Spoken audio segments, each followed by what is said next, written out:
नमस्कार प्रिय विद्यार्थियों। आज हम लोग बीए तृतीय वर्ष छठवें सेमेस्टर के प्रश्न पत्र को सॉल्व करेंगे। प्राचीन इतिहास, जिसका कोड है AAC 305। ये छठवें सेमेस्टर के प्राचीन इतिहास का सेकेंड पेपर है, जो अभी 2025 में आप लोगों का एग्जाम होगा। इसमें से मैक्सिमम क्वेश्चन आपको मिल जाएंगे। व्याख्या करते हुए हम लोग चलेंगे, तो आप लोग इसको नोट करते हुए चलिएगा।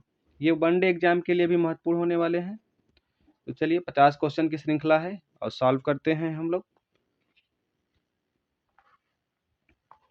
पहला क्वेश्चन है, वैदिक देवताओं को कितनी श्रेणियों में विभाजित किया गया है? तो वैदिक देवताओं को 3 श्रेणियों में बांटा गया है। वैदिक देवताओं को 3 श्रेणियों में बांटा गया है। पृथ्वी के देवता, अंतरिक्ष के देवता, आकाश के देवता।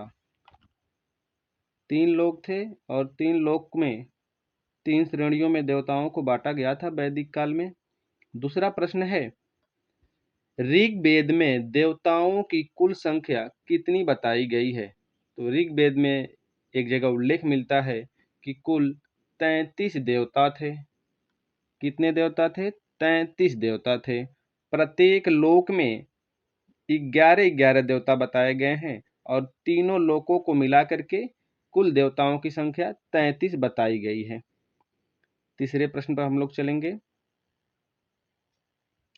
ऋग्वेद में शिव के लिए किस शब्द का प्रयोग मिलता है? तो ऋग्वेद में शिव के लिए रुद्र शब्द का प्रयोग मिलता है। ऋग्वेद में रुद्र के रूप में प्रसिद्ध थे शिव।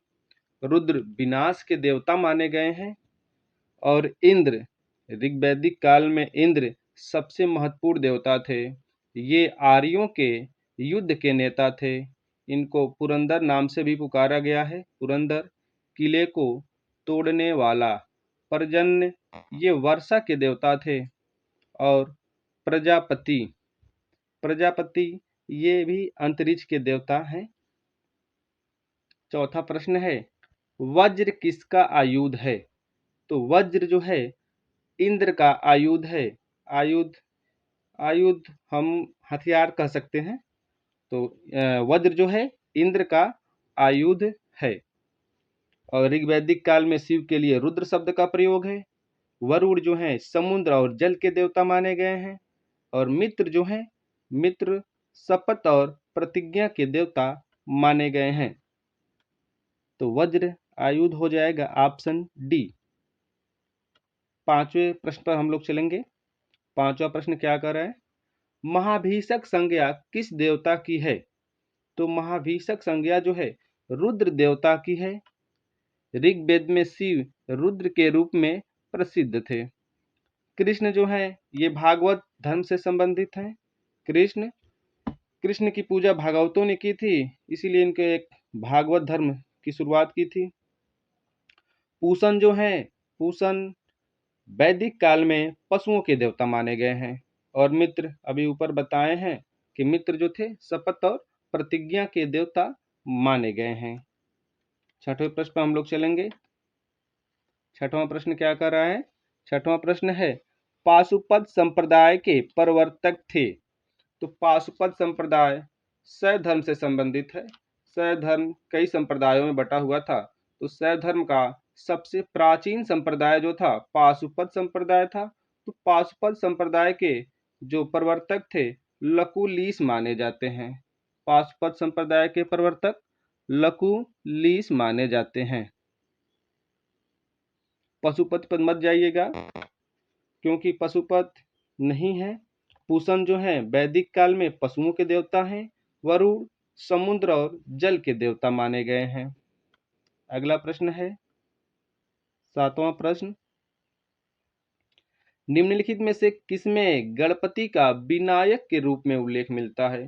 तो गणपति का विनायक के रूप में उल्लेख बौधायन धर्मसूत्र में मिलता है। बौधायन धर्मसूत्र में गणपति का विनायक के रूप में उल्लेख हुआ है। अर्थशास्त्र कौटिल्य की रचना है। महाभाष्य पतंजलि की रचना है। और इंडिका के लेखक मेगास्थनीज हैं। इन्होंने मौर्यकालीन समाज को 7 भागों में, मौर्य काल में ये भारत आए थे और 7 वर्गों में भारतीय समाज को बांटे हैं। तो सही हो जाएगा ऑप्शन ए बौधायन धर्मसूत्र। अगला प्रश्न है दशावतार मंदिर कहाँ स्थित है?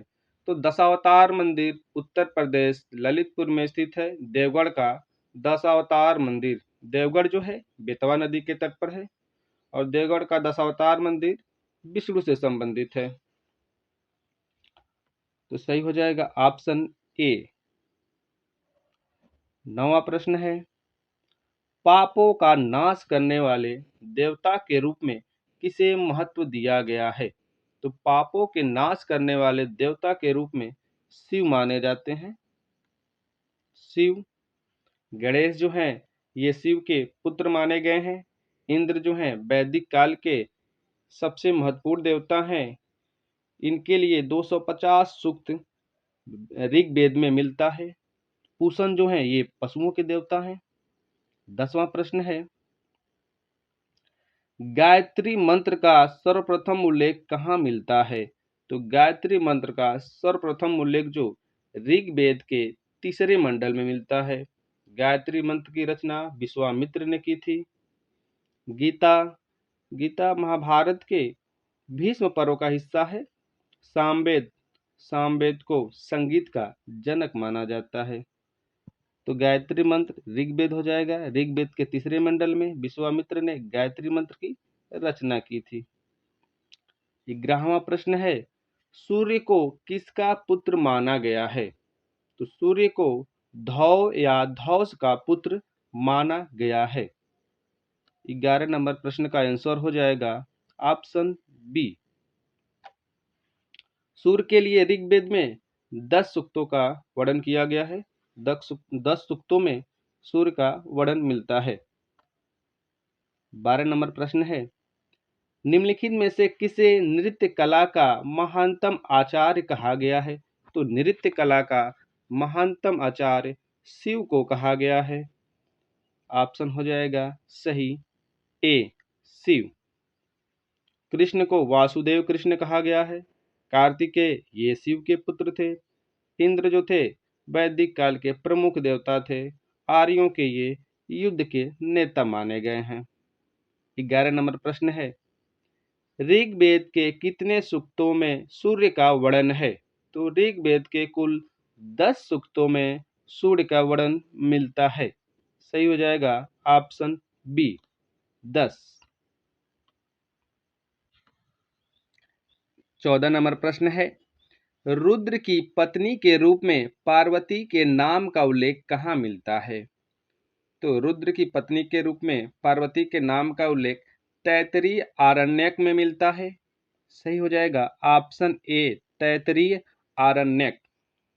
ऋग्वेद वेदों की संख्या 4 है और ऋग्वेद सबसे प्राचीन वेद है और सबसे बाद का वेद जो है अथर्ववेद माना जाता है। 15 नंबर प्रश्न क्या कर रहे हैं वैदिक काल में पशुओं के प्रधान देवता कौन थे? अभी ऊपर बताए थे कि वैदिक काल में पशुओं के प्रधान देवता पूषण थे। पूषण को पशुओं का प्रधान देवता माना गया है। वैदिक काल के सबसे शक्तिशाली देवता इंद्र माने गए हैं। इनको विश्व का स्वामी कहा गया है। इनका नाम पुरंदर भी मिलता है, किले को तोड़ने वाला। वरुण ये समुद्र और जल के देवता माने गए हैं। मित्र ये शपथ और प्रतिज्ञा के देवता माने गए हैं। 16 नंबर प्रश्न है वैष्णव धर्म के प्रवर्तक माने जाते हैं। तो वैष्णव धर्म के प्रवर्तक जो थे वासुदेव कृष्ण माने जाते हैं। कृष्ण की सबसे पहले पूजा भागवतों ने की थी। ठीक है, वैष्णव धर्म का एक अन्य नाम भागवत धर्म भी है। सही हो जाएगा ऑप्शन ए। अगला प्रश्न है हेराक्लीज को किस देवता से अभिन्न माना जाता है? अभिन्न मतलब भिन्न नहीं। तो हेराक्लीज कृष्ण कृष्ण को ही कहा जाता है। यूनानियों ने कृष्ण को हेराक्लीज के नाम से पुकारा है। यूनानियों ने कृष्ण को हेराक्लीज के नाम से पुकारा है। अगला प्रश्न है मथुरा में हेराक्लीज की पूजा का उल्लेख किया है। तो मथुरा में हेराक्लीज की पूजा का उल्लेख मेगास्थनीज करता है। मेगास्थनीज कहता है कि मथुरा सूरसेन महाजनपद की राजधानी थी। तो मथुरा के जो लोग थे वो कृष्ण के उपासक थे। कृष्ण यानी हेराक्लीज। 19 नंबर क्वेश्चन है। 19 नंबर क्वेश्चन, धर्मशास्त्र का इतिहास के लेखक कौन है? तो धर्मशास्त्र का इतिहास के लेखक पी.वी. काड़े माने जाते हैं। यही धर्मशास्त्र का इतिहास लिखे हैं पी.वी. काड़े। अगला प्रश्न है, जैन परंपरा के अनुसार वासुदेव कृष्ण किस जैन तीर्थंकर के समकालीन थे? जैन तीर्थंकर, जैन धर्म में कुल 24 तीर्थंकर हुए थे। पहले तीर्थंकर ऋषभदेव थे और 24वें तीर्थंकर महावीर स्वामी थे। अरिस्टनेमी जो थे ये 22वें तीर्थंकर थे। जैनियों का मानना है कि ये वासुदेव कृष्ण के समकालीन थे और वासुदेव कृष्ण के चचेरे भाई थे। आंडाल, तो दक्षिण भारत में वैष्णव धर्म का प्रचार प्रसार, दक्षिण भारत में वैष्णव धर्म का प्रचार प्रसार आलवार संतों ने किया था। आलवार संतों में एकमात्र महिला जो थी आंडाल थी। अगला प्रश्न है, महाभारत और पुराणों में वासुदेव का उल्लेख किस रूप में मिलता है? तो महाभारत और पुराणों में वासुदेव का रूप कृष्ण के रूप में मिलता है। सही हो जाएगा ऑप्शन ए कृष्ण।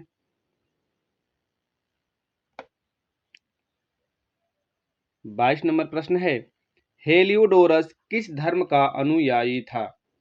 बहुत ही इंपॉर्टेंट प्रश्न है कि हेलियोडोरस किस धर्म का अनुयायी था? हेलियोडोरस भागवत धर्म का अनुयायी था। हेलियोडोरस जो था तक्षशिला के यवन शासक एंटियाल किड्स का राजदूत था। यह शुंग वंश के शासन काल में आया था। शुंग वंश का शासक उस समय था भागभद्र। शुंग वंश का यह 9वां शासन था। इसी के शासन काल में हेलियोडोरस विदिशा मध्य प्रदेश आया था और वहां गरुड़ स्तंभ लेख स्थापित करके वासुदेव कृष्ण की पूजा की थी और भागवत धर्म को अपनाया था। अगला प्रश्न है, देवकी पुत्र कृष्ण का सर्वप्रथम उल्लेख प्राप्त होता है। तो छांदोग्य उपनिषद में देवकी पुत्र कृष्ण का उल्लेख मिलता है। सही हो जाएगा ऑप्शन सी छांदोग्य उपनिषद। महाभास के लेखक पतंजलि हैं और ऋग्वेद वेदों में सबसे प्राचीन माना जाता है। अगला प्रश्न है 24 नंबर प्रश्न, कृष्ण का जन्म किस वंश में हुआ था? तो कृष्ण को विष्णु कुल या विष्णु वंश से संबंधित माना गया है। सही हो जाएगा ऑप्शन बी विष्णु वंश से संबंधित थे। कृष्ण किसके शिष्य थे? तो कृष्ण घोर अंगिरस के शिष्य माने गए हैं।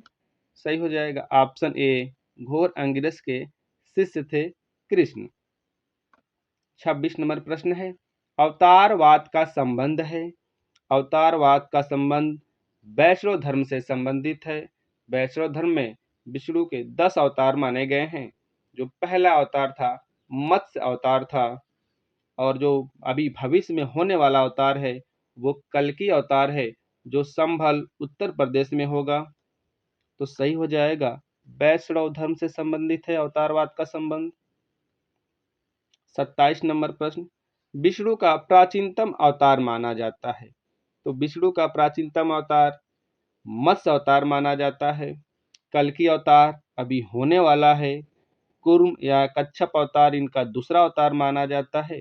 तो मत्स्य अवतार जो था विष्णु भगवान का प्राचीनतम अवतार माना जाता है। 28 नंबर प्रश्न है, विष्णु का अंतिम अवतार माना जाता है। तो विष्णु का जो अभी अवतार हो चुका है यह बुद्ध के रूप में हुआ है। तो बुद्ध हो जाएगा ऑप्शन ए सही। कृष्ण भी विष्णु के अवतार माने जाते हैं। वाराह भी विष्णु के अवतार माने जाते हैं। वाराह जो अवतार था इनका तीसरा अवतार था, और कृष्ण अवतार जो था ये 8वां अवतार माना जाता है। कुरुम या कच्छप वाला अवतार जो था, कछुआ वाला, ये दूसरा अवतार था। सही हो जाएगा बुद्ध। अगला प्रश्न है, वीर शैव संप्रदाय के संस्थापक थे। तो वीर शैव संप्रदाय के संस्थापक बसव थे। बसव को वीर शैव संप्रदाय का संस्थापक माना गया है। लकुलिश शैव धर्म का जो सबसे प्राचीन संप्रदाय है, पाशुपत संप्रदाय, उसके संस्थापक माने गए हैं। अगला प्रश्न है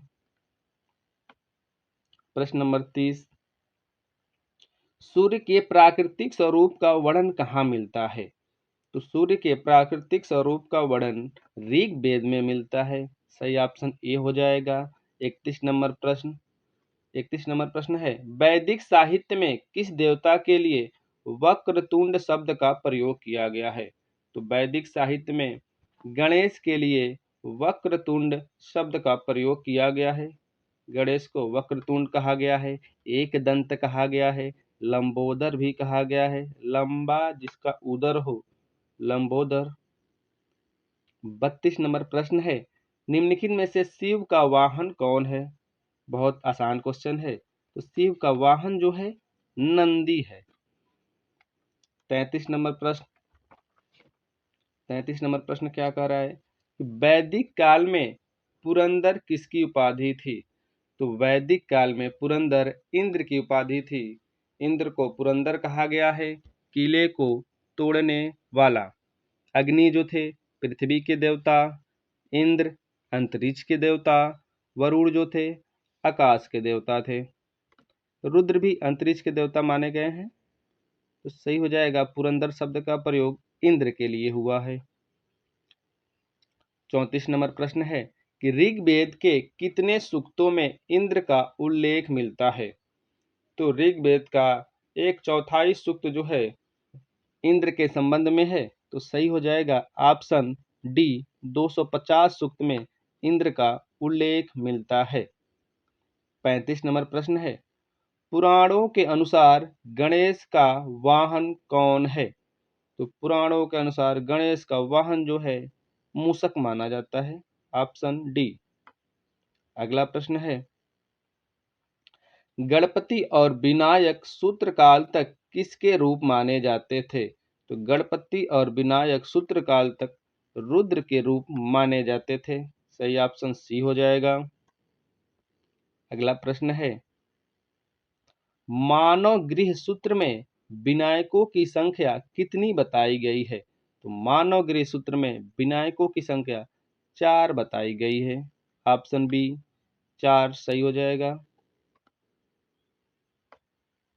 38 नंबर प्रश्न है, दक्षिण दक्षिण भारत में शैव संतों को क्या कहा जाता है? तो दक्षिण भारत में शैव संतों को नैनार कहा गया है, और दक्षिण भारत में जो वैष्णव धर्म का प्रचार प्रसार किए थे उनको अलवार कहा गया है। तो शैव संतों को क्या कहा गया है? दक्षिण भारत में नैनार कहा गया है। कपालिक और लिंगायत संप्रदाय भी शैव संप्रदाय से संबंधित है। 29 नंबर प्रश्न है, किस वंश के शासक परम भागवत की उपाधि का प्रयोग करते थे? तो गुप्त शासक जो थे परम भागवत की उपाधि का प्रयोग करते थे। गुप्त काल में वैष्णव धर्म का सर्वाधिक प्रचार प्रसार हुआ था। इनका प्रधान धर्म जो था वैष्णव धर्म ही था। सही हो जाएगा ऑप्शन बी। 40 नंबर प्रश्न है, आहत मुद्राओं पर सर्वाधिक अंकन किसका हुआ है? तो आहत मुद्राओं पर पर्वत का भी अंकन मिलता है, वेदिका में वृक्ष का अंकन मिलता है, सूर्य का अंकन मिलता है। तो लगभग सभी मुद्राओं पर सूर्य का अंकन मिलता है। तो इस हिसाब से सही आंसर हो जाएगा ऑप्शन ए, सूर्य। सर्वाधिक अंकन जो हुआ है आहत मुद्राओं पर सूर्य का हुआ है। आहत मुद्राएं सबसे प्राचीन मुद्राएं जो थी आहत मुद्राएं थी। जो चांदी की सर्वाधिक मात्रा में चांदी की बनी मिली हैं और यह मौर्य काल में आहत मुद्राएं सर्वाधिक लोकप्रिय थी। 41 नंबर प्रश्न है, मग ब्राह्मणों का संबंध किस संप्रदाय से है? तो मग ब्राह्मणों का संबंध जो है सूर्य संप्रदाय से संबंधित है। सही हो जाएगा ऑप्शन ए, मग ब्राह्मणों का संबंध सूर्य संप्रदाय से है। पुराणों में सांब जो कृष्ण के पुत्र माने गए हैं, तो सांब मग ब्राह्मणों को भारत लाए थे सूर्य के मंदिर में पूजा करने के लिए, और मग ब्राह्मणों ने ही सूर्य पूजा को लोकप्रिय बनाया था। 42 नंबर प्रश्न है, साहित्यों में मग ब्राह्मणों को कहाँ का निवासी बताया गया है? तो मग ब्राह्मणों का संबंध जो है साकल द्वीप से था। इन्होंने ही सूर्य पूजा को लोकप्रिय बनाया था। साकल द्वीप का निवासी मग ब्राह्मणों को माना गया है। 43 नंबर प्रश्न है, कुषाण सिक्कों पर सूर्य का एक अन्य नाम मिलता है। तो कुषाण के सिक्कों पर सूर्य का अन्य नाम मिहिर मिलता है। सही हो जाएगा ऑप्शन सी, मिहिर। 44 नंबर प्रश्न है कि ऋग्वेद के किस सूक्त में सूर्य की उत्पत्ति का संदर्भ प्राप्त होता है? तो ऋग्वेद के किस सूक्त में सूर्य की उत्पत्ति? तो 10वें मंडल में सूर्य का उत्पत्ति का जिक्र मिलता है।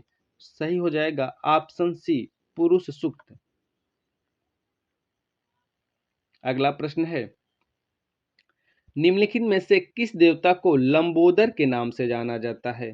तो लंबोदर के नाम से गणेश को जाना जाता है। लंबा हो उदर जिनका, पेट, उदर मतलब पेट, तो सही हो जाएगा गणेश। ऋग्वेद में गणेश को एकदंत, वक्रतुंड, लंबोदर आदि नामों से जाना गया है। 46 नंबर प्रश्न है, विद्या आरंभ संस्कार किस देवता की स्तुति से होता है? तो विद्या आरंभ संस्कार जो है गणेश देवता की स्तुति से होता है।